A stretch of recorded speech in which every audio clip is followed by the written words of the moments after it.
The space station gleamed like a silver needle against the black canvas of space. Inside, Captain Laura Bennett straightened her blue uniform and checked her reflection in the polished wall. Her short brown hair was neatly combed, and her green eyes showed no hint of the worry she felt inside. "Are you ready, Captain?" asked First Officer Daniel Wright, a tall man with kind eyes who had served with Laura for 5 years. Laura nodded.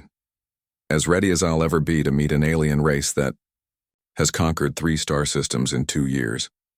The Krell had appeared without warning at the edge of human space 18 months ago. Reports described them as tall reptilian beings with advanced technology and a culture built around combat and conquest. This meeting was humanity's first official contact with them. "Remember," said Daniel, "the Council just wants peaceful relations. Offer trade, establish boundaries, and try not to upset them." Laura smiled. "I'll do my best not to start an interstellar war today." The airlock hissed open. 4 Krell guards stood waiting, their scaled bodies covered in dark armor that seemed to absorb light. Each was nearly 7 feet tall, with yellow eyes that blinked sideways. "You will follow," said the leader in a voice that sounded like stones grinding together. The translator in Laura's ear struggled with the alien sounds. The human delegation consisted of Laura, Daniel, and 2 security officers who looked small next to the Krell. They were led through curved hallways lined with strange symbols etched into metal walls. The station was warm, too warm for human comfort but perfect for the reptilian Krell.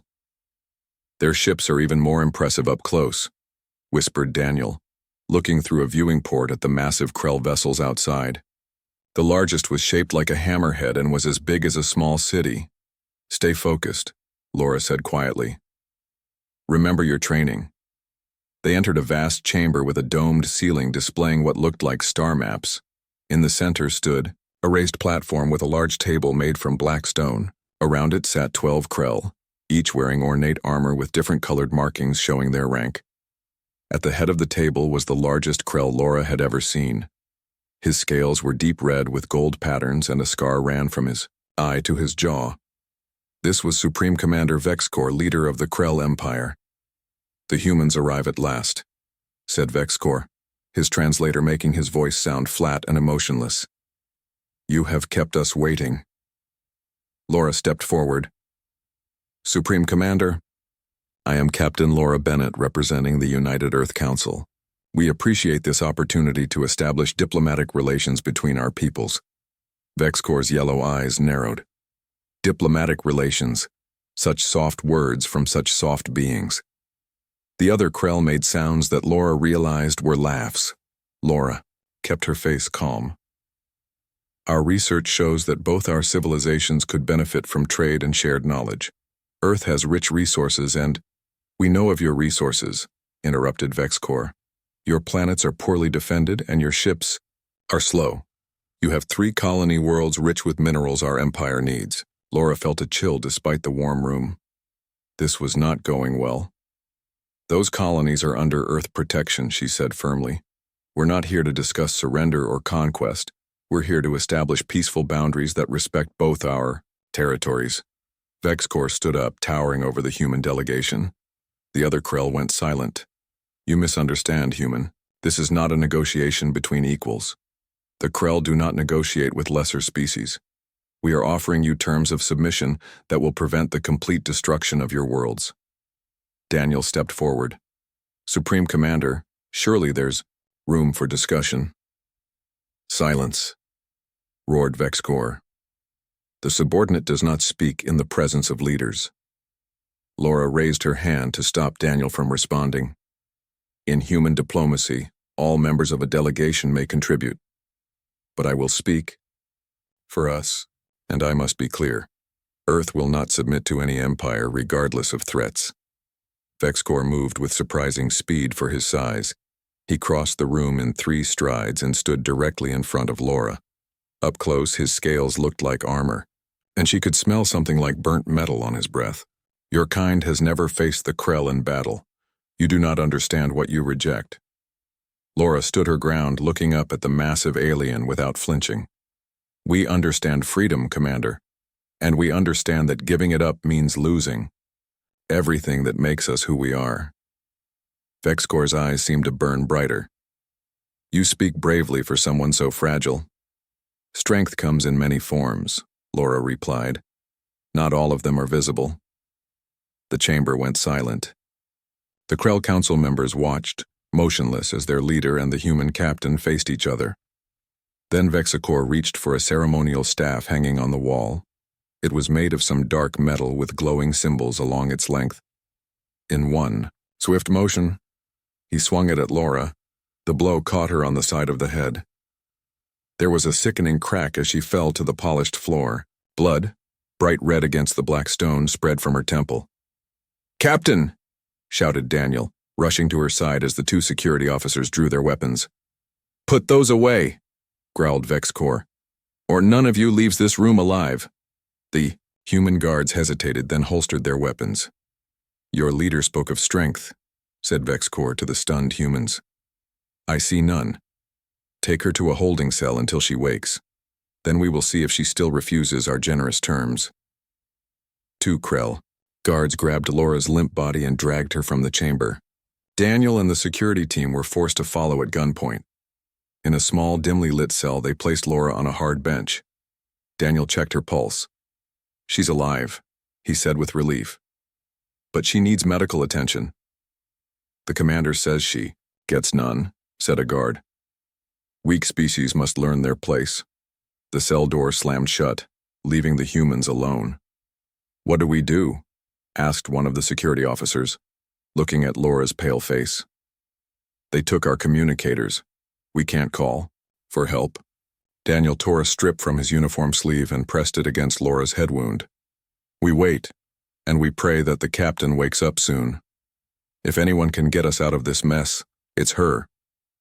What none of them knew, not the humans, not the Krell, was that Captain Laura Bennett was more than she appeared.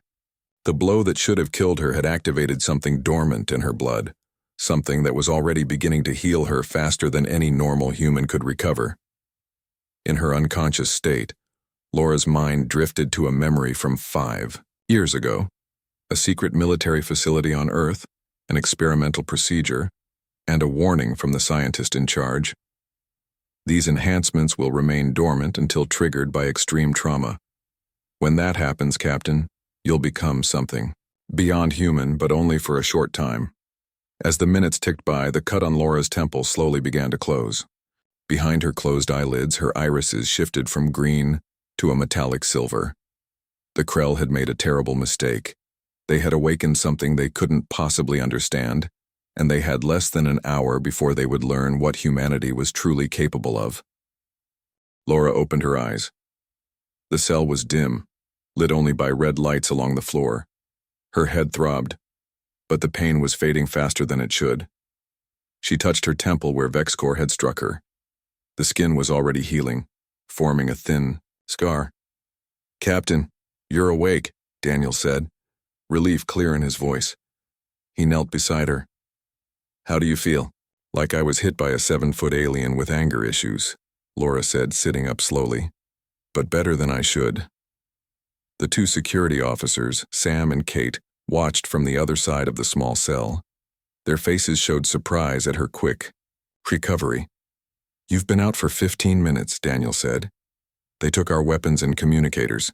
The guard said they'll be back in an hour to see if you're ready to accept their terms." Laura stood up, testing her balance. Her legs felt strong, too strong. The familiar warmth was spreading through her body. The nanites were fully awake now. "We aren't going to wait for them to come back," she said. Sam looked at the solid metal door.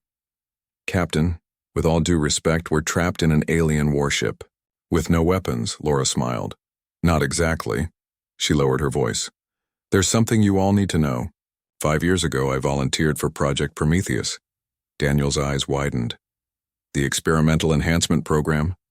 I thought that was just a rumor." "It's real," Laura said. "They injected me with military-grade nanites, tiny machines that stay dormant in my system until activated by severe trauma, like a blow to the head from an alien staff." Kate looked doubtful. "What do these nanites do exactly?" "They repair damage, enhance strength and speed, and sharpen senses. but only for about an hour before they burn out. Laura flexed her hand, feeling the new power in her muscles, which means we have about 45 minutes to escape and turn this situation around. Daniel lowered his voice. Even with enhancements, there are hundreds of Krell on this station. We don't need to fight them all, Laura said. Just enough to send a message. She moved to the door and examined it closely. The lock was electronic with no visible keypad on their side. Laura pressed her ear against the cold metal and listened. With her enhanced hearing, she could detect two guards talking outside. They're discussing how humans look weak and taste bad, she translated. Charming. Laura stepped back from the door. I need you all to trust me and follow my lead. When I create an opening, run for the main corridor we came through. Try to find the docking bay where our shuttle is. What are you going to do? Sam asked. I'm going to show the Krell what happens when you underestimate humans, Laura replied. Now stand back. They moved to the far wall. Laura took a deep breath, feeling the nanites humming in her blood. Then she pounded on the door. Guard, she shouted. The human needs medical attention. Heavy footsteps approached. A small viewing slot opened in the door and yellow eyes peered in. The weak one is awake, the guard said. Return to your corner. Please, Laura begged, making her voice sound weak. I'm bleeding again. I need help. The guard made a hissing sound that might have been a sigh. Stand away from the door. Laura stumbled back, pretending to be dizzy. She heard the electronic lock disengage. The door slid open and the guard stepped in, weapon ready. He didn't expect Laura to move so fast. She lunged forward, grabbing his weapon arm and twisting hard. Something snapped. The guard roared in pain, but Laura was already spinning behind him. With strength no human should have, she slammed him face first into the wall. The second guard appeared in the doorway, raising his weapon. Laura picked up the first guard's fallen gun, a heavy pistol that fired energy bolts, and shot the second. Guard in the chest, he fell backward into the corridor. Now, Laura shouted. Daniel, Sam, and Kate ran past her into the hallway. Which way? Daniel asked, looking at the identical corridors stretching in both directions. Laura pointed left. This way leads to the center of the station. She handed Sam the fallen guard's weapon. You three find our shuttle. I have another mission. Captain, we should stay together, Kate protested. That's an order, Laura said firmly. Get back to Pau, the shuttle, and prepare for emergency departure. If I'm not there in 30 minutes, leave without me. Daniel knew that look. Be careful, Laura. Always, she replied with a smile. Now go. As her team headed toward the docking bay, Laura moved in the opposite direction. The nanites gave her perfect recall of the station layout they'd passed through earlier. She needed to reach the command center. Two Krell appeared around a corner. Laura didn't slow down. She fired once, hitting the first in the leg. As he fell, she slid beneath the second guard's grasping arms and struck upward, catching him under his jaw. Both aliens went down hard. Laura continued running. Alarms began to sound throughout the station, harsh wailing tones that hurt her sensitive ears. She ducked into a side passage as a squad of guards ran past the main corridor. 25 minutes had passed since she woke up. The nanites would begin to lose effectiveness in about 20 more minutes. She needed to hurry. Laura found a maintenance shaft, barely large enough for a human to crawl through, but too small for the larger Krell. She removed the cover and slipped inside. The shaft was hot and smelled like burning metal. She crawled quickly, following the main power lines that would lead to critical areas of the station. Through gaps in the shaft walls, she glimpsed Krell running to battle stations. The entire ship was on alert. After several minutes of crawling, Laura heard voices below her. She stopped and listened through a vent. The voices spoke Krell, but her translator picked up keywords: human, escape, and Commander Vex Corps. She had found what she was looking for. Carefully, Laura removed the vent cover and peered into the room below. It was a small control room with 3 Krell working at stations covered in glowing symbols. Laura dropped silently from the vent. Before the Krell could react, She had knocked two unconscious with quick strikes to the back of their heads. The third reached for an alarm, but Laura was faster. She grabbed his arm and twisted him around. "I need information," she said, holding the alien firmly. "Where is Vexcor now?" the Krell hissed. "I will tell you nothing, human." Laura tightened her grip. "Wrong answer. Let me try again. Where is your commander?" She applied pressure to a point where the Krell's arm met his shoulder. He gasped in pain. "War chamber," he growled, preparing response to human aggression. "Thanks," Laura said, then knocked him out with a precise blow. She turned to the control panel. The Krell technology was advanced but logical. Laura found what looked like a station map and memorized the route to the war chamber. Then she spotted something else, a communication terminal. A plan formed in her mind. If she could reach the war chamber and access the main communication system, she could broadcast to all Krell ships in the area. But first she needed leverage. Laura accessed the station's security protocols. With her enhanced processing speed, she quickly figured out how to lock down sections of the station. She isolated the docking bay area, which would help her team reach the shuttle safely. Then she noticed a flashing symbol on the screen. Someone was trying to call the control room. Laura pressed what she hoped was the answer button. A face appeared on the screen. A Krell, but smaller than the warriors, with lighter colored scales and no battle scars. The alien looked surprised to see a human. "You are not supposed to be there," the Krell said in perfect English. "Neither are you supposed to be calling here, I imagine," Laura replied. The Krell blinked sideways. "I am HFY Science Officer. You are the human diplomat who was struck by Vexcor." "Captain Laura Bennett," she confirmed, "currently escaping. And about to pay your commander a return visit." HFY's head tilted. "Fascinating. You should be severely injured." "Humans are full of surprises," Laura said, checking the time. 30 minutes since she woke up. Time was running out. Surprisingly, HFY leaned closer to the screen. "Vexcor's policies will destroy us all.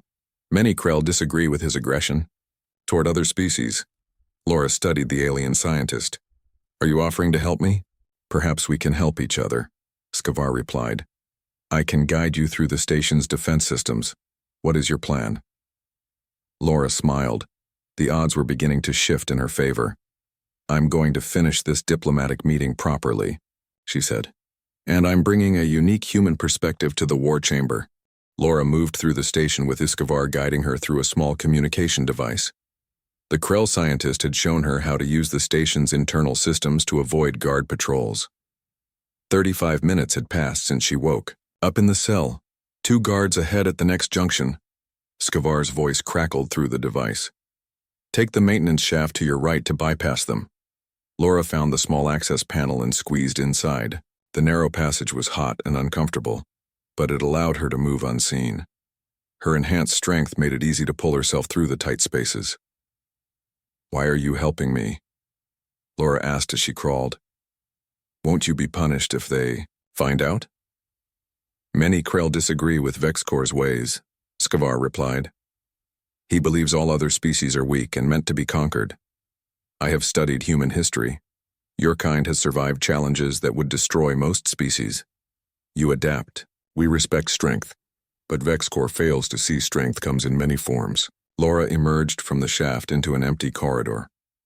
"I need to get to the war chamber. Can you help me get there undetected?" "Mostly," HFY said, "but the chamber itself is heavily guarded. I cannot help you once you reach the main entrance." "I'll handle that part," Laura said. "What about my team? Have they reached the shuttle?" "Yes. Your people are at the docking bay. The lockdown you initiated has kept the guards away, but they are working to override it. Your team has perhaps 10 minutes before they are discovered." Laura checked the time. If her team left soon, they would be safe, but she still had work to do. "I need one more thing," she said. "Access to the station's communication system.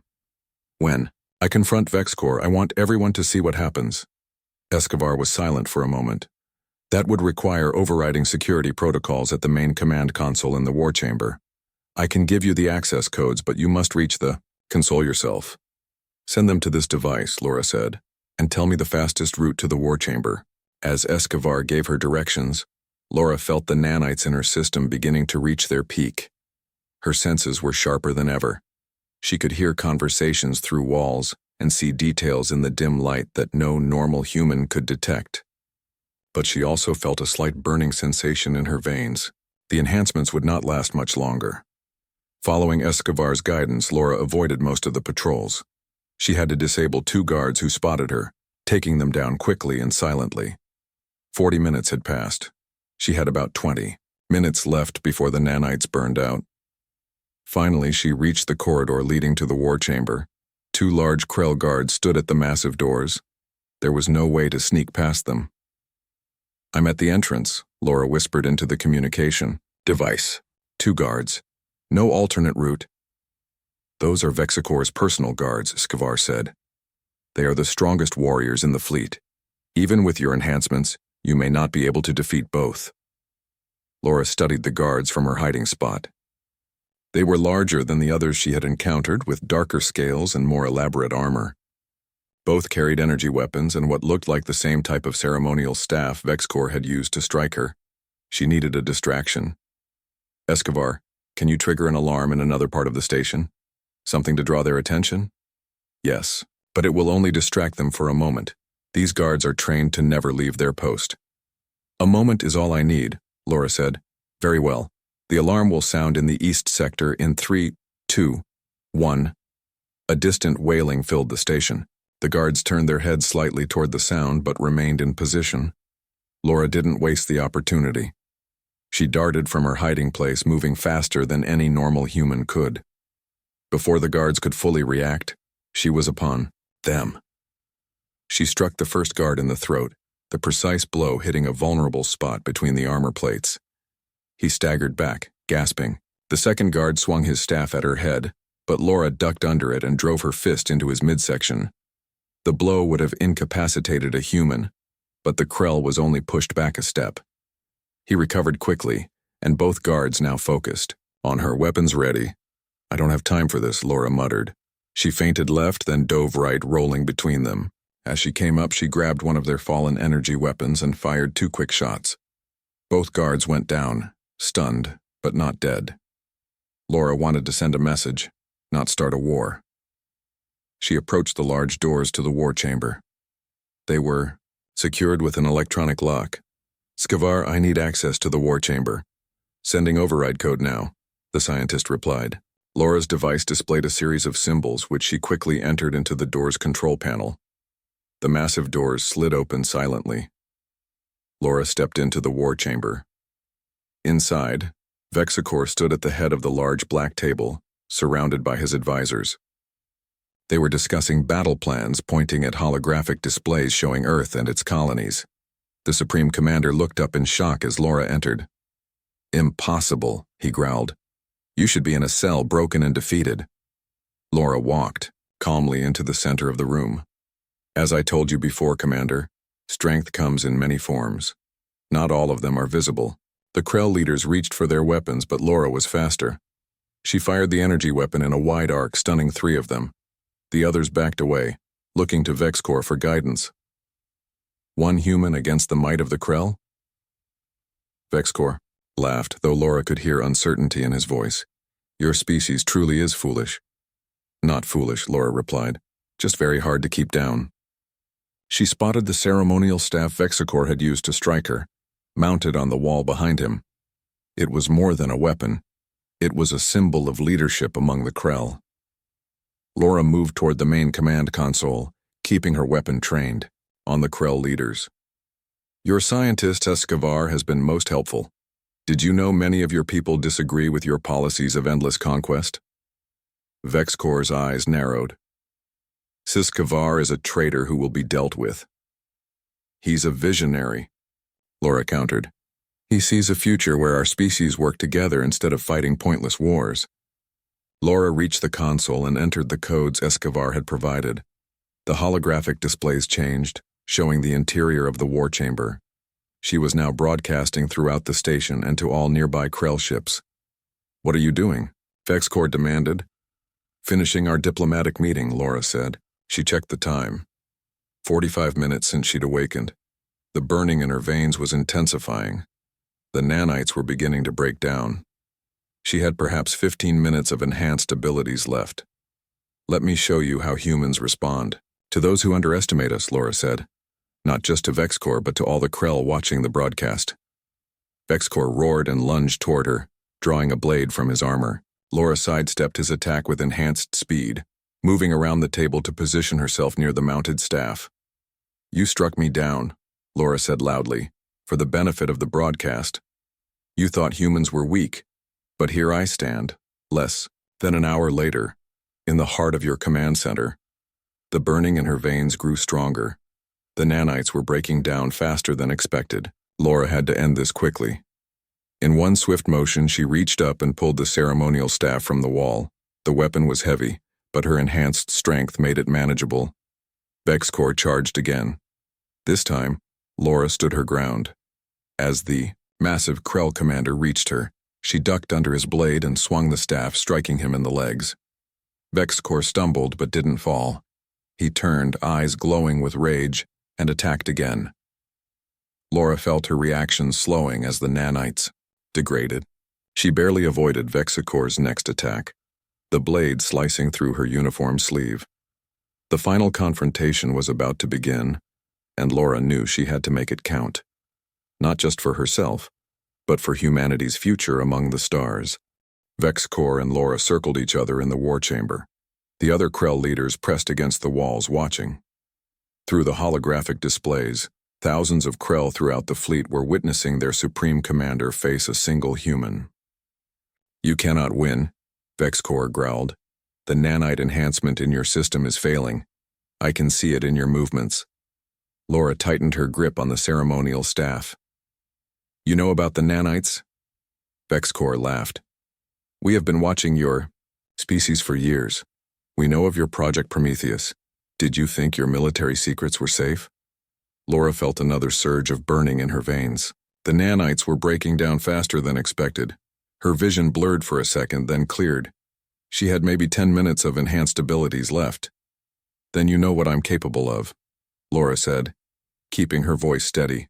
"And you know I didn't come here to kill you." "Then what did you come for, human?" Vexcor asked, still circling. "To show everyone watching that there's another way." Laura gestured to the holographic displays broadcasting their confrontation. "War between our species will cost millions of lives on both sides. For what? So you can take resources you could have gained through trade?" Vexcor's eyes narrowed. "The Krell do not trade. We take what we need." "And how has that worked for you? 3 conquered species who hate you. Constant rebellions to put down. Always looking over your shoulder for the next enemy." While she spoke, Laura was studying the room, looking for advantages. The console behind Vexcor controlled not just communications but the entire war chamber. If she could reach it. Vexcor lunged suddenly, his blade slicing the air where Laura had been a moment before. She countered with the staff, striking his armored shoulder. The blow would have shattered a human's bones, but the Krell commander barely flinched. "You speak while you should fight," Vexcor said. Another human weakness. Laura blocked his next attack with the staff. The impact sent painful vibrations up her arms. Without the nanites, the blow would have disarmed her. "It's not weakness to look for better solutions," Laura said loudly, making sure the broadcast picked up her words. "Strength isn't just about who can hit harder." She dodged another attack, moving closer to the console. Vexcor noticed her strategy and moved to block her path. "Your enhancements are failing," he said. "Soon you will be just a weak human again. Then I will finish what I started with this." He pointed to the staff in Laura's hands. "You struck me down once," Laura admitted. "But here I am, still standing. That's humanity for you." "We get back up." Vexcor roared and charged. This time, Laura didn't dodge. She met his charge head-on, using the last of her enhanced strength. The staff connected with his chest, driving him back a step. Laura followed with a series of quick strikes, forcing the Krell commander to defend rather than attack. For a moment, the war chamber was filled with the sound of staff against blade. Laura moved with fading superhuman speed, landing blows that would have crippled any normal opponent. But Vexcor was not normal. He absorbed the punishment, waiting for her to tire. And she was tiring. 55 minutes had passed since she woke in the cell. The nanites were almost completely burned out. Her muscles screamed with effort as she blocked another powerful blow. "You see?" Vexcor said, sensing her weakening. "In the end, the strongest prevails." Laura felt her enhanced speed slipping away. Her reactions were slowing to normal human levels. One more exchange and Vexcor would have her. But she had one advantage the Krell commander didn't understand: human adaptability. As Vexcor swung his blade in what should have been a finishing blow, Laura dropped to the floor and rolled. Not with enhanced speed, but with the well-trained reflexes of a standard Earth military officer. The blade whistled over her head. She came up beside the main console, exactly where she wanted to be. Vexcor turned to face her, confident in his victory. "Your enhancements are gone. Now you are nothing." Laura smiled. "I was never nothing. The nanites just gave me an edge. But this," she tapped a command into the console, "this is pure human ingenuity." The lights in the war chamber flickered. The temperature control system switched off. The gravity generators pulsed, creating a momentary feeling of weightlessness. Vexcor staggered, disoriented by the sudden changes. The Krell were reptilian, sensitive to temperature shifts. The cold that now filled the chamber slowed their reactions. "What have you done?" Vexcor demanded, his movements becoming sluggish. "Applied science," Laura said. "Your species prefers heat. Mine adapts to cold." She had gambled that Skavar's access codes would let her control environmental systems. The gamble paid off. While Vexcor fought against his body's natural response to the dropping temperature, Laura moved in. She struck with the staff, not with enhanced strength but with precise aim at the weak points in Krell armor that Skavar had told her about. One blow to the knee joint, another to the elbow, then a final strike to the side of the head. Vexcor fell to his knees, his blade clattering to the floor. Laura stood over him, the ceremonial staff pointed at his throat. The broadcast continued, showing every Krell in the fleet their supreme commander defeated by a human. "Kill me then," Vexcor growled. "It is the way of battle." Laura shook her head. "That's your way, not mine." She turned to address the broadcast directly. "People of the Krell Empire, I am Captain Laura Bennett of Earth. I came here seeking peace between our species. Your leader responded with violence, believing humans to be weak. I stand here now, 1 hour after he struck me down, to prove him wrong." She lowered the staff. "But I don't seek revenge or conquest. Humans understand something the Krell Empire has forgotten. True strength lies in knowing when not to strike, in finding solutions beyond violence." Laura turned back to Vexcor. "I could kill you. By your own laws, that would make me the new leader of the Krell. But instead I offer something different. An alliance. Trade instead of war. Cooperation instead of conquest." The other Krell in the chamber murmured among themselves. Laura knew she was breaking centuries of their tradition, but she also knew some of them, like Skavar, wanted change. Vexcor looked up at her with hatred in his yellow eyes. "My people will never follow a human." "They don't have to," Laura said. "They can follow a Krell who understands that the old ways are leading to destruction." The chamber doors slid open. Eskavar entered, flanked by several Krell wearing the markings of ship captains. "The human speaks truth," Skavar announced. "Our analysis shows that continued expansion through conquest will lead to our downfall within 3 generations. Too many enemies, too few resources to maintain control." One of the captains stepped forward. "Supreme Commander, the human defeated you in fair combat yet offers mercy. This is unexpected. Perhaps we should consider her words." Vexcor looked around the chamber. The support he had always counted on was wavering. The broadcast had shown the entire fleet his defeat. By Krell tradition, his right to lead was forfeit. "The human used trickery, not strength," he protested. "The human used intelligence alongside strength," Skavar countered. "A combination we have neglected for too long." Laura felt the last of the nanites dissolve in her system. She was fully human again, standing in a room of aliens who could tear her apart in seconds. But somehow she wasn't afraid. She had accomplished what she came for. Not just survival, but the beginning of something new. Exactly 1 hour after Vexcor's blow had knocked her unconscious, Laura Bennett stood in the Krell war chamber, holding not just their ceremonial staff, but the possibility of peace. 1 week later, Laura stood on the observation deck of the Earth diplomatic vessel Horizon, watching as shuttles moved between the ship and the massive Krell command station. Her team had returned safely to the Horizon during her confrontation with Vexcor, and now proper diplomatic talks were underway. The small scar on her temple was the only visible reminder of that day. The nanites were gone from her system, burned out completely after their 1-hour activation. The doctors said she might never be able to use them again. Laura wasn't sure if that was good or bad news. "Captain Bennett?" A voice called from behind her. Laura turned to see Daniel approaching with a data tablet. "The Council has reviewed the treaty terms," he said, handing her the tablet. "They've approved everything except the military technology exchange. They want more safeguards." Laura nodded. "I expected that. We'll work it out." She looked back at the Krell station. So much had changed in just 7 days. Vexicor had been removed from leadership, though not executed as would have been traditional. Instead, a council of ship captains now governed the Krell Empire, with Escobar as their chief advisor. "Have you seen the latest reports from the outer colonies?" Daniel asked. "The ones about the Krell helping defend Morgan's world from raiders?" "Yes, I saw." Laura smiled.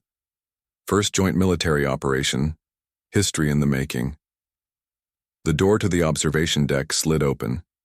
Escobar entered, now wearing the formal robes of a Krell High Advisor rather than a scientist's plain clothing.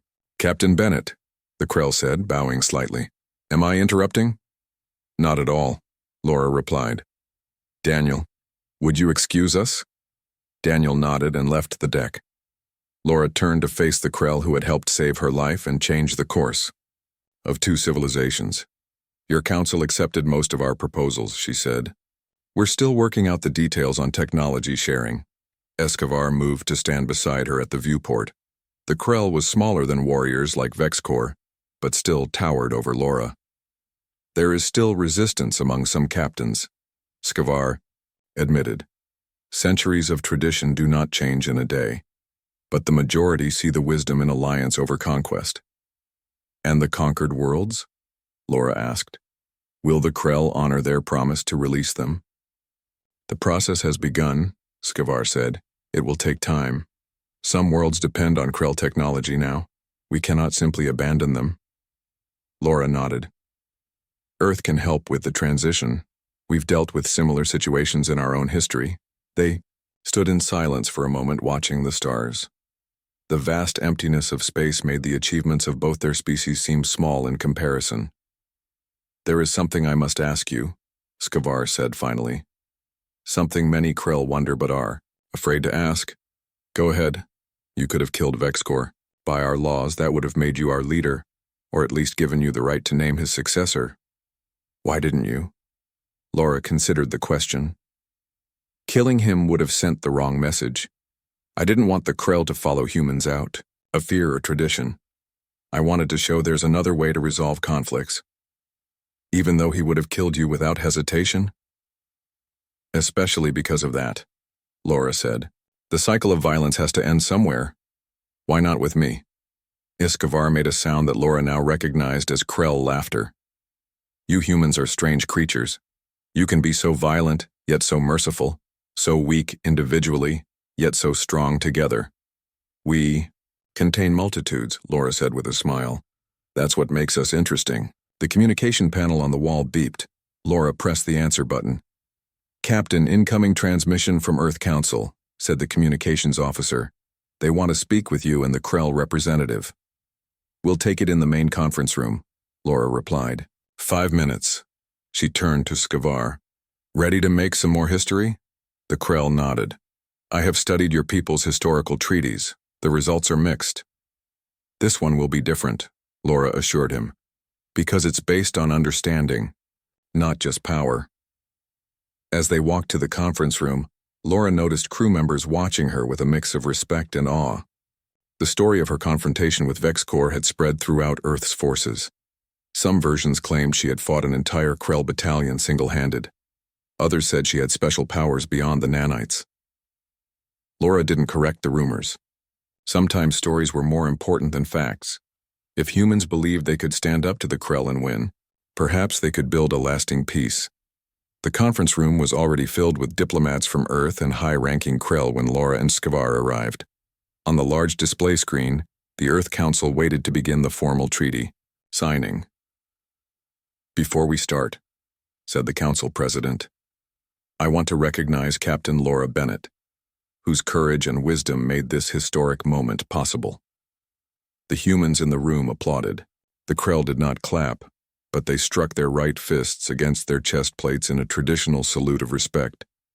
Laura nodded in acknowledgement, feeling slightly uncomfortable with the attention. "Thank you, Madam President. But many people made this possible, including Advisor Skavar and others who believed in a better future." The formal proceedings began. As representatives from both sides reviewed the treaty points, Laura found her mind drifting back to that moment in the Krell war chamber. The ceremonial staff in her hands, VexCorp on his knees before her. The choice that had changed everything, the staff now hung on the wall of the conference room, a gift from the Krell Council to Earth. Next to it was a replica of Earth's flag. Together, they symbolized the new relationship between the species: respect without conquest, strength without dominance. "Captain Bennett," the President's voice brought Laura back to the present. "Would you do the honor of signing the treaty on behalf of Earth?" Laura stepped forward.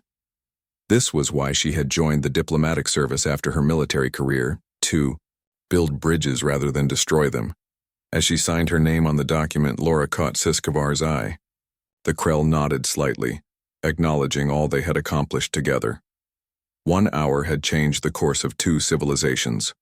One human had stood against an empire and offered peace instead of victory. One moment of mercy had opened the door to a new future. Laura finished signing and stepped back. The room erupted in applause again as Siskavar came forward to add the Krell seal to the treaty. "The Krell have a saying," Siskavar said as the ceremony concluded. "The strongest warrior is not the one who defeats all enemies, but the one who turns enemies into allies." "We have a similar saying," Laura replied. "Keep your friends close and your enemies closer." Skavar tilted his head. "Does that make us close friends or close former enemies?" Laura smiled. "I think it makes us the start of something new." As the formal reception began, Laura slipped away to the observation deck again. She looked out at the stars, thinking about the worlds beyond, some known, many still to be discovered. What other species waited out there? What challenges and opportunities would humanity face? Whatever came next, Laura knew that the events of that 1 hour, from the blow that knocked her down to the moment she held the Krell banner in victory, had changed not just her life, but the future of human and Krell civilizations forever. And she had done it not just with enhanced strength, but with the truly human powers of compassion, adaptability, and hope.